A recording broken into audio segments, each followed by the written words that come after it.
You search for how to buy shares of Fnac Darty SA, a French retail group selling electronics, appliances, and cultural goods listed on Euronext under ticker FNAC.PA. This video is educational and not financial advice.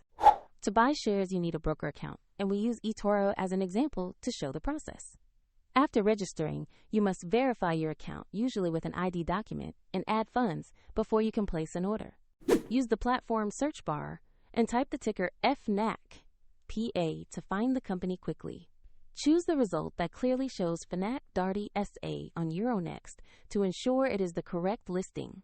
Open the asset page to review basic company information and the price chart for context. Confirm the name, market Euronext, and ticker FNAC.PA so you are looking at the right share. Tap Invest or Trade, enter the amount you want to buy, and review the order type, fees, and total before confirming. If the market is closed, the order may execute when it reopens, and if you lack sufficient funds, the platform will prompt you to add money before the purchase completes. Once the order fills, your position will appear in your portfolio, where you can monitor it. A link to eToro is in the description if you want to view the platform used in this example.